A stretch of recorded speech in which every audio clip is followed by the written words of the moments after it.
Meninae de thea pelleia deo Achilleus. In historia linguarum difficile est digito mostrare principium litterarum.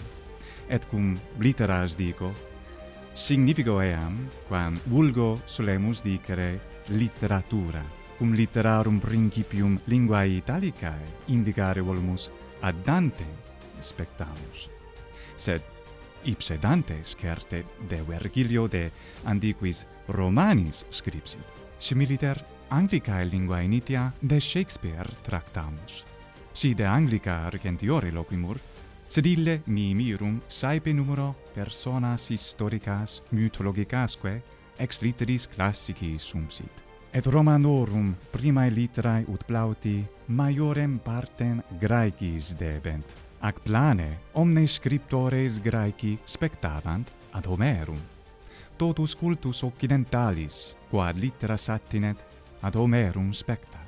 Ilias atque Odyssea sunt principium, hearce tu logo gegrammenu, quad cultum litterarum attinet. Quam rarust posse manu indicare verum initium litterarum cultusque, oculo legere voce redivivum facere. Sed in hoc est taliqua difficultas, et bene Graece eloquentes, eus qui Atticae dialecti scriptores ut Platonem, aut Coenes Evangelia calleant significo, non facile Homeri dialectu intrant, quae esne reapse vera dialectus haec epica dialectus, cum sit immixta tot regionum, totque saeclorum dialectis, immo difficilimo esse podest singulae nodare, irregularidates funditus intellegere, significationes a classico Graeco sermone, plusquam remotas perspicere, quid ergo faciundum nobis Homerica legendi studiosis, sine quibus epicis carminis, cultus litterarum occidentalium non extidisset, quid ergo nobis faciundum, quiusque ad principium adire cupiamus, immo et ad aereum tendamus, ut maxime producamus catena historicam inter nos et antiquos. Ad ascae rumnas solvendas, technicam proponere velim vobis, quam voco methodum Gepali. In hac igitur pellicula haec tractabimus, quid sit methodus Gepali, cor prosit haec methodus ad intellegendo per Homerica, technica squasmoneo ad Homericae discenda, et provocatio Gepali. Quis ergo est Gepalus? Gepalus est agnomentum collegae cuiusdam apud antiquarum linguarum institutum ALI, et illic docemus linguas antiquas ut linguam Graeca antiqua. Gepalus ipse vulgo appellatur Michael Kopf, qui pellepidas exhibet pelliculas apud canalem suum agros. Eo subscribit eius canali. Nuper Gepalus mineravit sibi quoque quondam Homerica difficile intellegere fuisse atque penetrare, nimirum non est eadem dialectus, ac Attici sermonis scriptorum, aut Hellenisticorum, eorum scriptorum, quorum libros iam benignorat. Quadam vero die, proemio Iliadis aperit, legit magna voce, conatur memoriae mandare eos primos versus, meninae de thea, pelleia deo Achilleus ulumenen, e Myriacaius algiatece. Sic faciendo, Homeri versus desinunt esse abstractissima, remotissima res, sed familiares, intimi. Cur, quod memoria complectire est dignoscere elementa maximi momenti in litteris, hoc est in literatura, forma, sonum, rhythmum, musica. Et haec omnia commoverunt eum, sic natus amor erga poesin. Studio accenso perrexit Gepalos plures versus memoriae mandando, en in vero iam memoriter habens aliquot versus, cui le textum de novo lente oculis legeret, multo erat facilius intellectu, irregularitates in numerae, iam non tam irregulare sevidebantur, connexionesque suas ponte faciebat, inter eas formas irregulares, noiandem irabatur dissimilitudinem orthographica inter Achilleos et Achilleus, inter Ulomenaen et Oleconto. Eserim discrepantias verebatur nunc, quod inerant illis vestigia saeculorum rhapsodorum poetarumque cantantium, qui anc viam tralaticiam ambularunt, ut nobis fabula epicam traderent, sic omnia insolita consentanea fiebant. Erguitur dipsa Cepali methodo loquamur, en ordo rerum in methodo.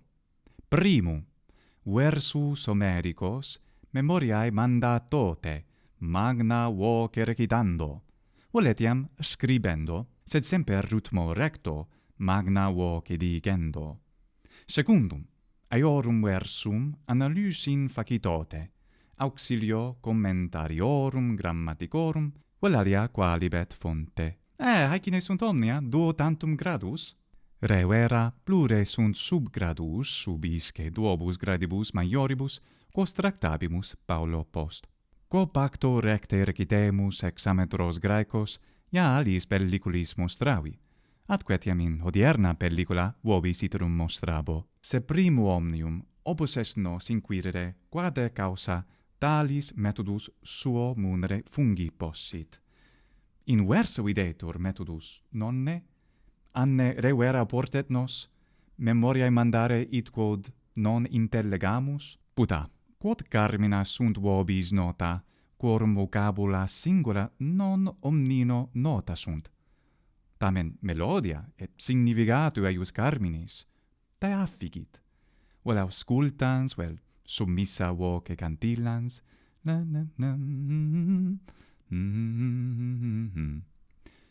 etiam cantatores operae lyricae melodramaticae, saepiculae omnia verba memoriter habent, et omnis affectus elegantissime cantant, sed nunquam bene noverunt eas linguas, ut pote Germanicam, Italicam, Gallicam, saltem in initio, immo etiam cantando is linguis, annis labentibus discunt, propter magno impunt ipsarum cantionum. Ego quoque, cum fere tertium decimo annum ageva, paucissima, ace peram linguae italicae a patre meo, poteram dicere, ciao, come stai? Bene, satis. Sed ea aetate, patre meo exemplari, operas melodramaticas Mozarti auscultare coepi, quod edegumet ut pater meus cantare operatice voleva animi causa,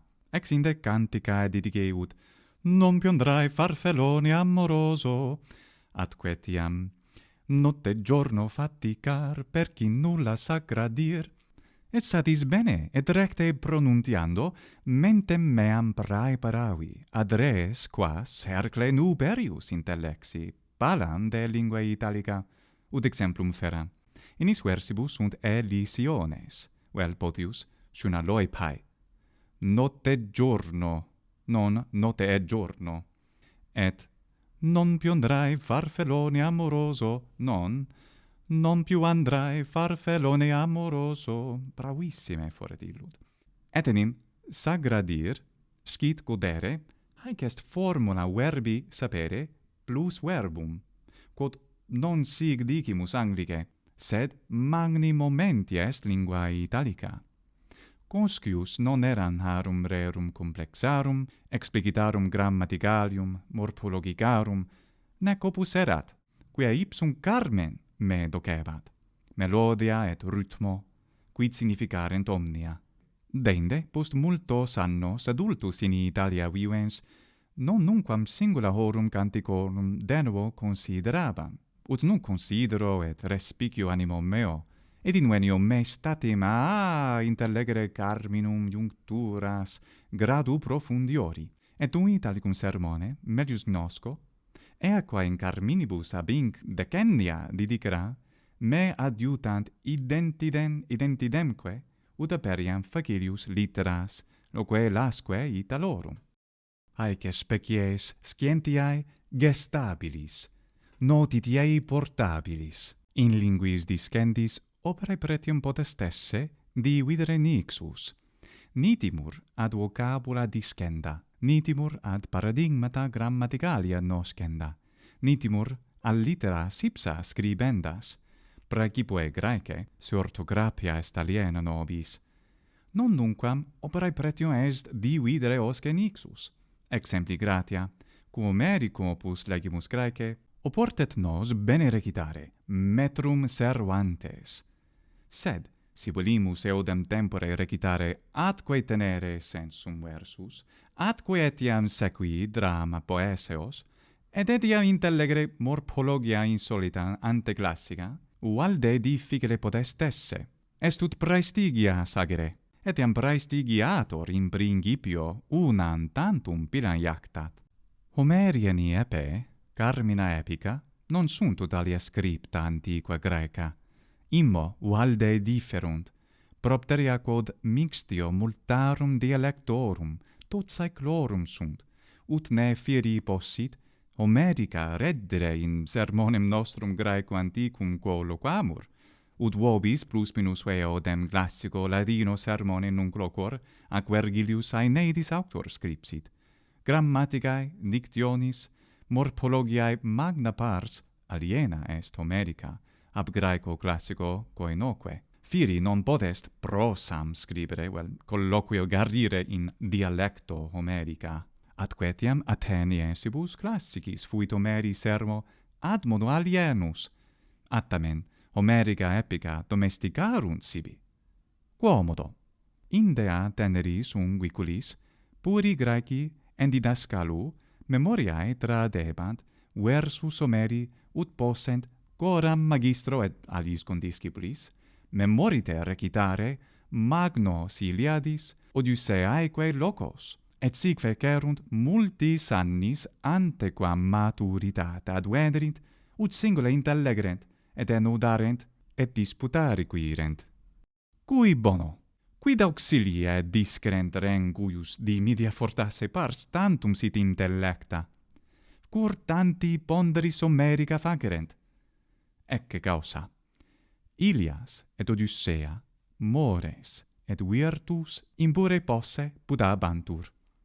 Inter quas numerantur honos, voluntas libera contra fatum, patriotismus, pretia et praemia belli, amicitia, amor, hospitalitas, pietas, officium erga patriam, vel erga familiam. Iliade et Odyssea lectis, auditis, recitatis, puri Graeci, cultum 1000 annorum accipere poterant. Dum puri in homines crescunt, versus Homericos, ia in animo servantes et revoluentes insolita vocabula, insolita morphologia intellegunt melius meliusque. Notities gestabilis. Sic Homerus erudisse dicitur omnis Graecos, unam nationem ex pluribus faciens. In saecula Hellenistica et Romana, etiam Latine eloquentes imperii editicerunt libros Homeri, Graece recitantes. Homerus fuit magister non modo omnium Graecorum, sed etiam omnium Romanorum. Antea, duos per simplices gradus metodi Capali nominavi. Primum, memoriae prodere versus, dende singula intellegere. Quod versus? Quod libet? Septem, septendicin, septuaginta. Probo autem, prius eus versus quam memoriae mandatis, scire de quare narrent. Dicet exempli causa, versione Anglicam, vel Italicam, Hispanicam, Germanica, etc., raptin legere, ut sensu eius partis fabulae sequamini. Primis Iliadis versibus udamur, ut hoc exemplum feramus. Hic est Perseus, sedes retialis insanu utilis, et hoc possumus omnia facere necessaria metodi Capali. Ad dextram licet nobis eligere utram versionem Anglicam velimus aperire, et sic intellegere raptim proemii sensum. Iram canta Dea, Pellei fili Achillis, perniciosam, quae in numeros intuli dolore sacaiis, etc. Bene, ergo igitur, recitandus est primus versus. Ipse utar hodie pronunciatione Attica classica, orthographia in haec, quam videmus, est ad vocem Atticam classicam, ergo decet ea uti. Menina edete Pelleia deo Achilleos. Potestis vero, qualibet pronunciatione uti, si observatis longitudines vocalium et syllabarum. Ergo potestis pronunciatione quavis Luciana uti, voletiam pronunciatione recentioris Graeci sermonis. Minina ide thea pilia deo Achilleos. Et hoc licet necessarium est tantum modo accentus certe de hoc lucemur postea, et longitudine syllabarum observare. Quomodo ergo recitandum. Aliquid technicae mea in ea modo facta recitatione nimirum auditis. Canto, non melodia praecepta, sed tribus tantum notis musicis utens. Mi quidem placet intervallo tertiae minoris. Explicitur usum, sed prius hoc oportet nos hexametri rhythmo asuesci. Iam demonstravi hoc alis pelliculis, ergo cito nunc facio secundum eam methodum. Monotone canendus est versus. Menina idete Pelleia deo Achilleos. Bene, iterum faciam, et vos quoque cantate, quel mecum vel post me. Menina idete Pelleia deo Achilleos. Bene, deinde notas musicas adiungimus, in accentibus. Si tertia minore utor, nota bassis potest esse G, et hoc in nin faciam, ecce clavicordia electronica, nin, ede, te, etc. Hoc est G, haec est nota G, et acuta syllaba pono in bemolli, quia est tertia minor in schemate, quod ipse velim facere hodie. Menina edete Pelleia deo Achilleos. Notate bene, non nunquam fit id quod vocatur synizesis. Eo hic est una syllaba. Est ut diptongus in lingua Daco-Romanica. Est eo, sic est. Pelleia deo, una syllaba est, Bene, longae notae sunt in longi syllabis, et breves notae sunt in brevibus syllabis. Hos duos versus, duabus notis iam canto. Menina edete Pelleia deo Achilleos. Ulomenen he myria caioes algetece. Bene, quid ergo faciamus ad accentus graves? Ego enuntiavi modo accentus graves indifferentes. Nunc breviter loquamur de modo tra laticio cantandi haec epica carmina.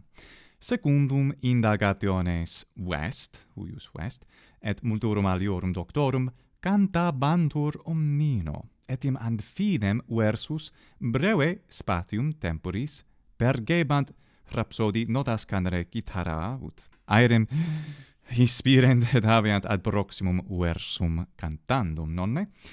Idem vest hoc paenomenon observavit in hodiernis epica cantandibus aliarum linguarum.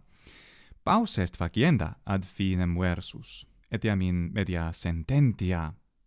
Quod graves accentus, vest dicit antiquos rhapsodos tractasse graves, et acutos similiter, voce altiore. Dicet ergo et nobis duas tantum notas efferre. Menina edete ulomenen he, licet. Secundum Devine et Stephens, in Prosody of Greek Speech, accentus gravis blerumque erat Paulo altior. sed non tam altus quam agutus, vel circumflexus. Acte causa mihi met placet intermediam notam candere. Meninae de tea peleia deo Achilleos. Ulomenen he myria caiois alge eteke. Pollas diptimus psychas, etc.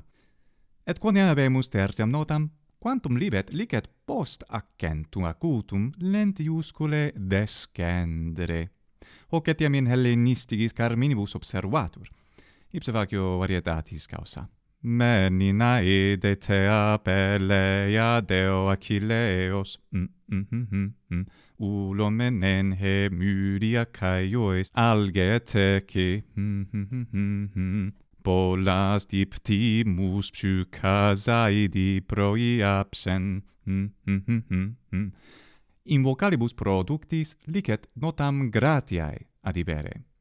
Id est non modo iptimus, hoc bene esset, iptimus, aliquid etiam heron, non modo heron, quod optimus, sed etiam heron, hoc est animi causa factum. Tande, oportet recitare ut loquimur nonne, hoc nim demonstravi is alis pelliculis. Meninae de tea peleia deo Achilleus ulomenen, myria caiois alge tece, pollas diptimus psychas aedi proiapsen heron. Licet sane memoriae prodere sic, si placet, tamen consilium meum est ut recitentur versus hoc modo semi-musico, tribus notis. Meninae de tea peleia deo Achilleos. Cur hoc moneo varias propter causas id moneo. Non loquendo, sed cantando, singuli versus formam unicam habent. Multo facilius est ergo producere iuncturas. Atque etiam, ut cantio quaedam popularis, hi versus melodiam nunc habent, etc. Hac melodia simplici, melodiam habent quae semper eadem est in his versibus cantandis, nonne? Et sic haeret melodia una cum vocabulis in memoria permanenti. Meninae de tea peleia deo Achilleus, carmen fit, cantio fit.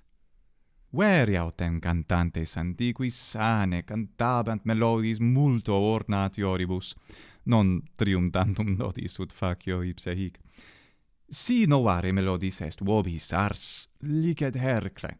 Dum modo, ut antiqui cantantes adiores notas in accentibus ponatis. Attamen, mihi med haec per simplex melodia videtur optima esse. Propterea quod orthographiam sequitur, et vivificat eam. Ergo iuat ut memoriter recitemus versus. Non est monotona, nec ditona, sed tritona. Itaque habet aliquantum variationis ut placeat auri, sed non nimis complex est, ne facile repetetur. Videlicet, nec esse scire ubi sint vocales productae. Quo pacto eas litteras inveniamus in hac pellicula monstravi, alioqui, si velitis hanc metodum sequi, oportet principia linguae Graecae intellegere. Exempli gratia, si primum volumen Athenas de per legistis, ubi ut compertum habemus, longae vocales lineolis indigantur, firi potest hanc metodum, quam vobis hodie ostendo, sequi. Exempli gratia, scimus quod hoc est tea et myri, et cetera, et quo alio modo sciamus, pollas diptimus psychas, oportet videre eam pelliculam, et certe Athenas de librum legere. In versibus recitandis, me valde iuvat ambulare eodem tempore, atque disco et recito, quia nos sumus animalia ambulantia, nonne, et acta causa ambulantes multo facilius discimus et memoria complectimur.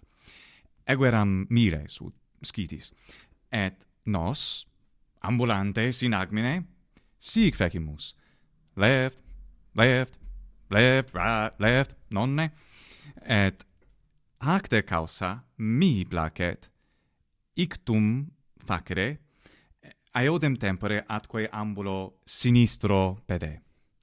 Left, right, nonne, non licet mihi ante computatorium ambulare, sed iam recito hoc modo et animo fingatis quaeso me ambulante.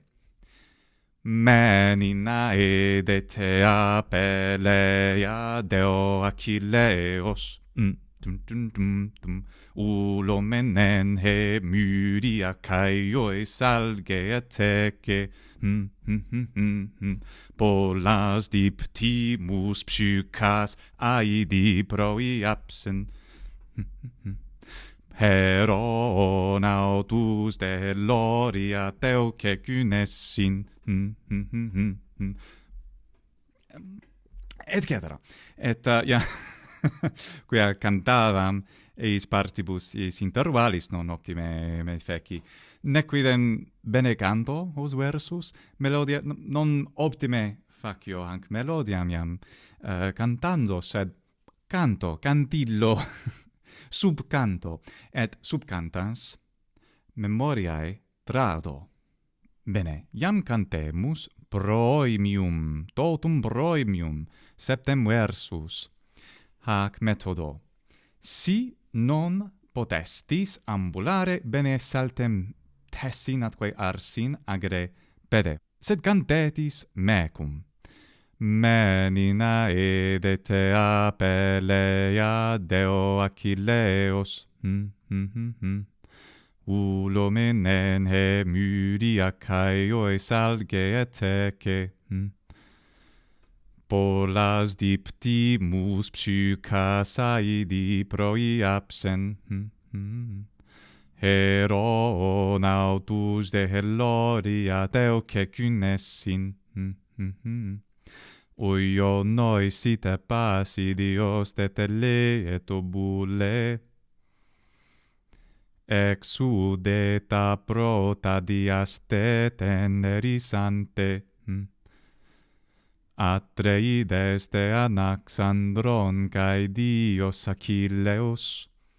Hoc est proimium. Bene cantavistis, optime, eu. Adiungere recitationi motum corporis valdeuet, ut dimini pede, ut dimini manu, nunc manu utar. Menina edetea pelea deo Achilleos. Ulo menen he myria caio salge atece, polas diptimus psychas aidi proi absen, heron autus de Heloria teuce gynessin, oio nois ida pasidios tetele et obule, exudeta prota diaste teneris ante, Atreides de Anaxandron cae Dios Achilleus. Sic licet cantare, et meo iudicio valdissime immo iuat cantare, ut memoriae mandemus. Cantare et rhythmum servare, valde iuat in versibus intime intelligendis. Sunt enim multae irregularidates in is versibus, nonne? A Graeco classico saltem. De Heloria, quid hoc? Cor hic hiatus incommodus, de Heloria? In poemadis classicis, quasi nunquam fitalis incommoditas. Hi quero quondam erat consonans solida, non h, sed s. De Celoria erat, nescio quotante saeculis, sed erat de Celoria, et haec est causa cur est hiatus, est de Heloria tamen in versione quam habemus. Si restituere con amor omnes irregularidates non habuerimus iam carmen integrum, non licet agere. Ut amor tu margisque versibus. Similiter, te anax erat te vanax, hic erat digamma, sed dialecti archaicae aliter habebant quam dialectus Ionica Homeri, secundum vest, eundem doctum, inter alios doctos, ad tempora Homeri hae literae iam mutatae erant ad formam contemporanea. Et ubi senentes, ut digamma, aut haec est alia forma non de Celoria, non iam est de Heloria. Hisce formis ut amor, utendum est hisce formis. Se praesentia literarum archaicarum etiam sentimus, manent propter metrum. Vel potius memoria earum literarum manet. Metro. Ergo id quod digitur metri causa, non oportet nos dicere ut explicemus irregularitates. Immo sunt per multa explicationes etymologicae, etc. Sed melius est ne distrahamur hisce subtilitatibus. Non hac saltem methodo. Oportet vero versum memoriae mandare, ut carmina tra laticia, haec per bella maximi momenti carmina in mentem feramus. Et postea talia analysin agere poterimus. Et analysis, ecce analysis est alter gradus in methodo Cepali, nonne? Hanc quoque possumus agere caput Perseus, apud hunc sedem retialem. Ecce notae, Bene, hic videmus explicationes, ecce, tantum modo in spatio unius et viginti dierum pulcrum, menin, est ira perpetua, memoren iram, ut Vergilius, certe Vergilius, multa sumsit ex Homero per multa, hoc fortasiam novimus, tea andra moienne pemusa, ut in quid est hoc est certe est initium Odysseae. Peleiadeo est patronumicum, nonne, Achilleus, est lambda, tantum modo unum lambda, quade causa, et inde aliae sunt explicationes, algea, dolores, myria, et multae sunt hae notae, quam pulcre. Ec non est augmentum dicitur, non est eteuce, sed teuce, hoc fit saepe, ecce omissio augmenti, quade causa hoc sed est eteleato. Non habemus dialectum unicam, est res valde varia, et licet nobis, iam memoriae mandatis versibus initialibus, licet nobis deinde notas inspicere, secundum hanc methodum. Et ecce sunt aliae notae. Et aliae notae de similibus rebus locuntur, et iam videmus aedi praeferri, non adi, etc. Et taxomata autus, etc.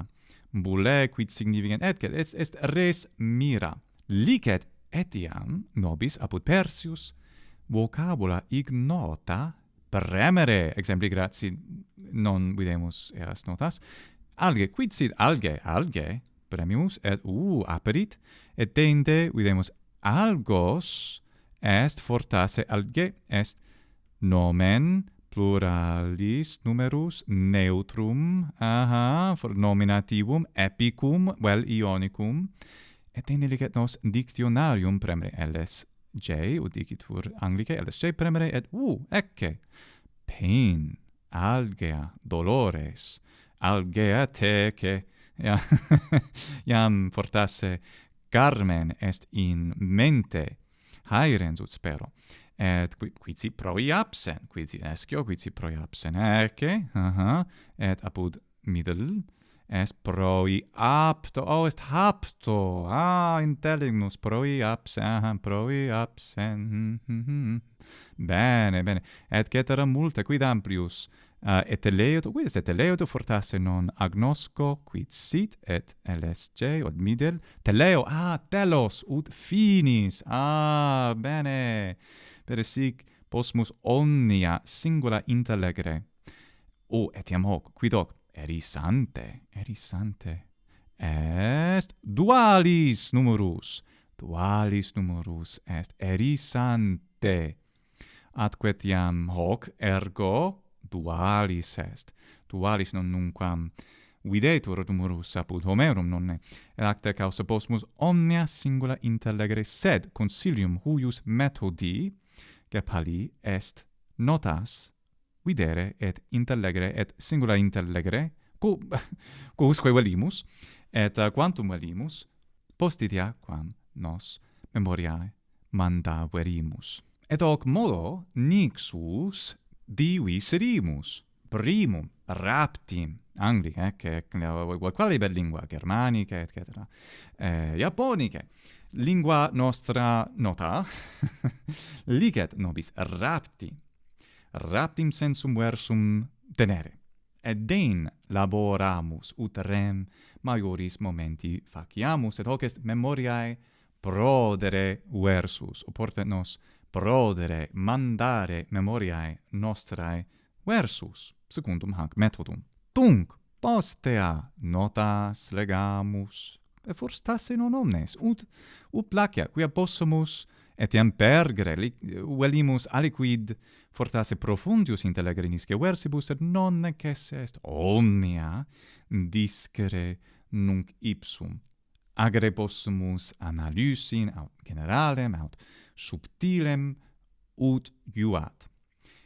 Et haec est methodus Gepali ad Homerum. Et iam velim vos provocare, queu Achilleus provocavit Agamemnona. Haec est ut ego eam voco provocatio Gepali, sed Gepalos ipse non provocat. Ego provoco vos, quia ipse Gepalos, quid fecit ille complexus est memoria sua. Centum versus Iliadis, nonne? Et acta causa, ille per bene novit initium Iliadis. Initium primi libri, primae rhapsodiae, nonne? Ergo et vos provoco ut intra centum dies, centum versus memoriae tradatis. Et ego quoque, huic provocationi respondebo. Et cur id faciamus? Id facimus quia ipse Gepalos in spatio multo lungiore ille ni fallor post decem menses centum versus memoriae tradidit, sed aliquid multo difficilius ego vobis et mihi quoque proponere velim in hac provocatione. Ille etiam dixit bene est et necessarium esse horarium sibi statuere, calendarium, alioquin non est facile multum legere et multum memoriae mandare, sed est magni momenti, saltem mihi videtur esse bene ad paedeam sensu antiquo. Vos igitur ex hortor, o scorpiunculi mei, ut respondeatis, huic provocationi mecum. Quomodo ipse responsurus sim rogatis, sic facturus sum, apud Instagramma, codidie ego pelliculam mei recitantis, cantantis, versum bona pelliculam, et sic potestis videre me etiam oculis clausis recitantem versum.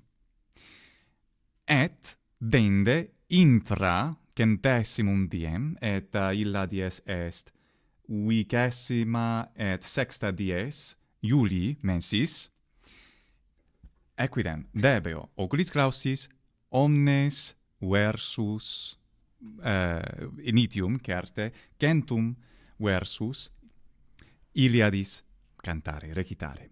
Et si ego erro licet me iterum facere, sed nec est me tandem recte cantare centenos versus. Et sic videbitis apud Instagramma. Sic facturus sum. Et vos, quomodo potestis respondere, licet et vos apud Instagram, apud YouTube, voletiam nihil ponere, non pelliculas ponere aperte, vel palam, licet certe hoc facere cardiae,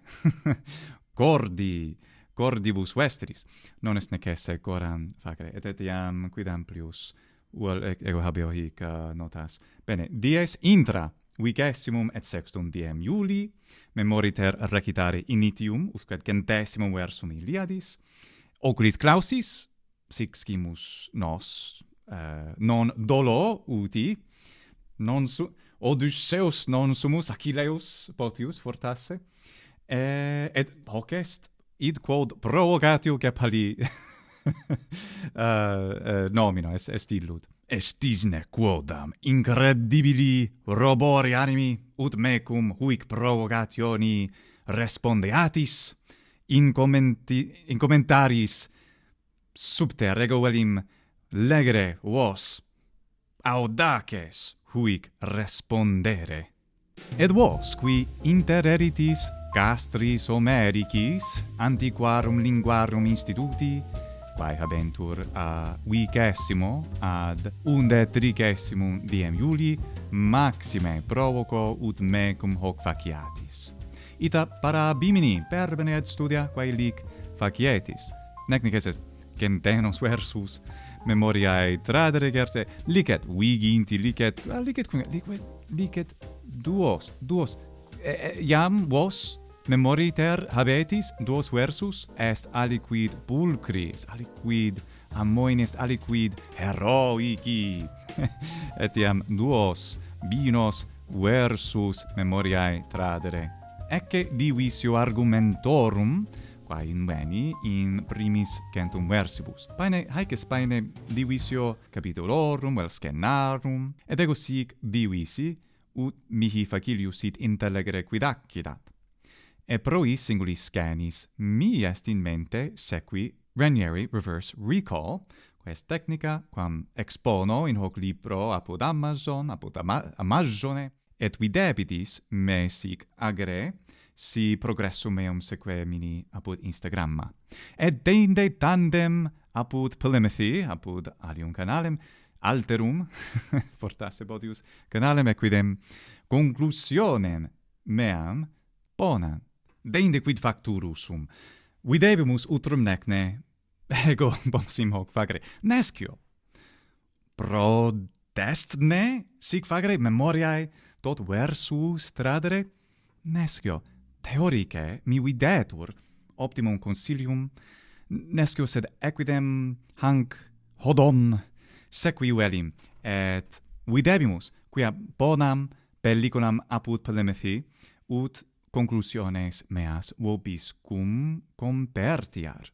Fortasse iuabit, fortasse non potero neque ipse omnia memoriter habere. Et fortasse vos, ita, spero fore ut nos omnes aliquid pulcri discamus in hac bre agenda, cui enim bono memoriae tradere versus Homericos, multis versibus memoria complexi, eos saltem versus nobiscum ferre poterimus quocumque vadamus.